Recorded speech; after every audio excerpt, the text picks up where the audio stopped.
साल 2017। एक 24 साल की मां कू जियोंग हुआ अपने छोटे से बेटे को सीने से चिपकाए हुए वो कर गुजरती है जिसका सपना नॉर्थ कोरिया में लाखों लोग बस देख ही पाते हैं। वो चीन की सरहद पार कर जाती है। आजादी बस चंद कदम दूर थी, लेकिन अगले ही पल उसकी कलाई पर हथकड़ियां थीं और आंखों में वो खौफ जिसे मौत कहते हैं। जरा सोचिए, वो कौन सी बेबसी होगी, कौन सी घुटन होगी जो एक मां को अपने बच्चे के साथ मौत के मुंह में कूद जाने पर मजबूर कर दे। यही एक सवाल हमें उस बंद दरवाजे के पीछे की दुनिया में ले जाता है जिसे हम नॉर्थ कोरिया के नाम से जानते हैं। एक ऐसी दुनिया जिसकी सच्चाई पर पर्दा डालने की हर मुमकिन कोशिश की जाती है। तो आइए इस कहानी में और गहरे उतरते हैं। ये सिर्फ एक देश की नहीं बल्कि एक माँ के उस फैसले की कहानी है जो उस घुटन को बयां करती है जिसने उसे भागने पर मजबूर किया और पकड़े जाने के बाद उस खौफ से मिलाया जिसका शायद कोई अंत नहीं है। देखिए, बाहर की दुनिया के लिए नॉर्थ कोरिया एक जन्नत की तस्वीर पेश करता है। हर तरफ मुस्कुराते बच्चे, चगमगाते शहर और अपने सुप्रीम लीडर के लिए नारे लगाती जान छिड़कती हुई भीड़। लेकिन ये सब एक बहुत ही खूबसूरती से तैयार किया गया नाटक है। एक ऐसा स्टेज जहां हर किसी को अपना किरदार निभाने के लिए मजबूर किया जाता है। तो चलिए आज इस झूठी जन्नत का पर्दा उठाते हैं और उस हकीकत को देखते हैं जिसे ये दुनिया की नजरों से हमेशा के लिए छुपाना चाहते हैं। असल में नॉर्थ कोरिया में दो दुनियाएं बसती हैं। एक वो जो सरकार सबको दिखाती है और दूसरी वो जिसमें लोग हर रोज जीते हैं। सरकारी कहानी कहती है हम दुनिया के सबसे बेहतरीन देश हैं, लेकिन असली कहानी ये है कि एक सरकारी कर्मचारी की महीने भर की कमाई सिर्फ $4 यानी करीब 300 रुपए है।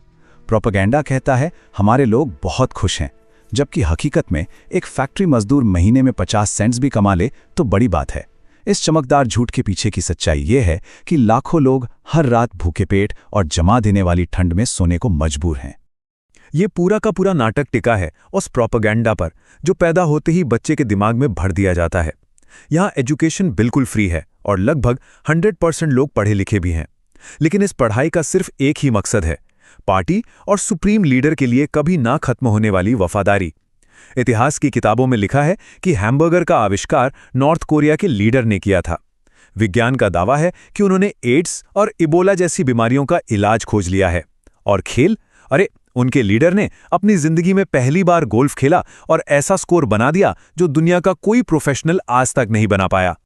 लेकिन जब झूठ इतना बड़ा हो तो उसे सच बनाए रखने के लिए एक बहुत ही ताकतवर हथियार की जरूरत पड़ती है, और वो हथियार है डर। ये डर का एक ऐसा साम्राज्य है जहां पड़ोसी पड़ोसी पर और दोस्त दोस्त पर शक करता है। इस डर की असली बुनियाद है सोंगबुन। इसे आप एक तरह का सोशल क्रेडिट सिस्टम समझ सकते हैं जो हर नागरिक की वफादारी को नापता है। आपका सोंगबुन ही तय करेगा कि आपको नौकरी क्या मिलेगी, घर कहाँ मिलेगा, यहां तक कि आपकी प्लेट में खाना कितना मिलेगा। मतलब आपकी पूरी जिंदगी का ब्लूप्रिंट यही तय करता है। तो फिर एक अच्छा सोंगबुन मिलता कैसे है?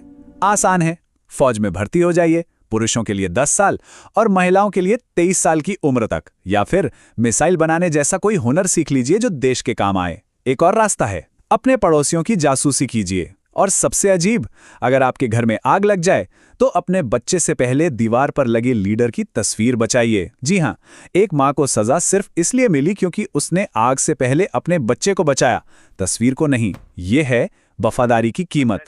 इस खौफ को जिंदा रखने के लिए सजाएं सरेआम दी जाती हैं। वहां से भाग निकले एक शख्स ओ से हएक बताते हैं वो लोगों को बाजार जैसी भीड़ भाड़ वाली जगहों पर फांसी देते थे और फिर घंटों तक उन लाशों को वहीं लटका छोड़ देते थे ताकि देखने वालों के दिलों में डर हमेशा के लिए बैठ जाए। एक इंसान की जिंदगी की कीमत क्या हो सकती है? अपने ही पड़ोसी के खिलाफ जासूसी करने का इनाम है सिर्फ $6। महज $6 के लिए एक जिंदगी तबाह की जा सकती है। ये 9 गोलियां एक टीनेजर लड़के के सीने में उतारी गईं। उसका गुनाह, उसके पास से एक USB ड्राइव मिली थी जिसमें साउथ कोरियन पॉप म्यूजिक था। सजा एक भरे स्टेडियम में दी गई और उसके सभी क्लासमेट्स को अपनी आंखों से ये सब देखने पर मजबूर किया गया। लेकिन इस प्रोपेगेंडा और डर के साए के नीचे एक और दुनिया भी है। वो दुनिया जहां जिंदगी कोई तोहफा नहीं बल्कि हर दिन लड़ी जाने वाली एक जंग है।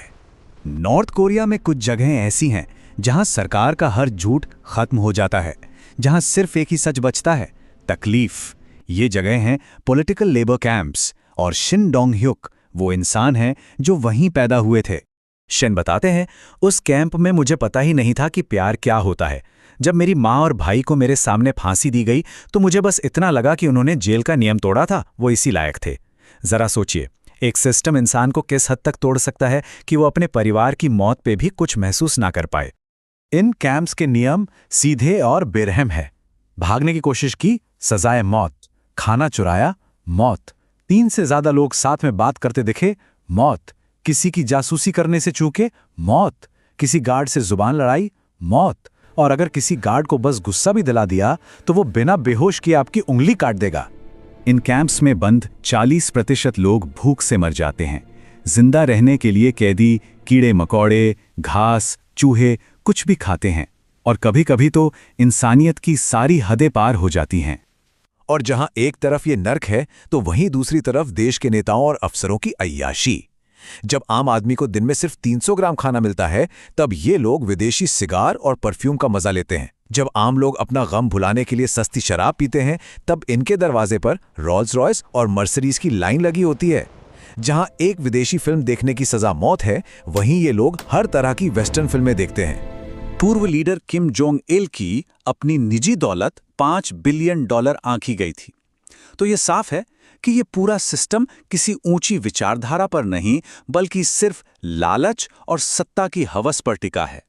तो अब हम वापस अपनी कहानी की शुरुआत में लौटते हैं, उस माँ के पास जो बस अपने बच्चे के लिए एक बेहतर जिंदगी चाहती थी, और उस सवाल पर कि आज़ादी की असली कीमत क्या है। कू जियोंग वा को वापस नॉर्थ कोरिया भेज दिया गया। उसके बेटे को उसकी दादी को सौंप दिया गया। उसका सोंगबुन हमेशा के लिए बर्बाद हो चुका है, लेकिन दुनिया भर की मीडिया का ध्यान पड़ने की वजह से शायद उसे लेबर कैंप की सजा से बख्श दिया गया। लेकिन उसके साथ जो बाकी 8 लोग पकड़े गए थे, उनका नाम दुनिया कभी नहीं जान पाई। आज वो कहाँ है, किस हाल में है, कोई नहीं जानता। वो गुमनामी के अंधेरे में कहीं खो गए। तो आखिर में एक सवाल बचता है, अगर किसी सिस्टम को अपने ही लोगों को कैद रखने के लिए इतने खौफ, इतने पहरों की जरूरत पड़े, तो ये उस सिस्टम की ताकत को दिखाता है, या फिर इंसान की आज़ाद होने की उस जिद को जो किसी भी डर से कहीं ज्यादा बड़ी है।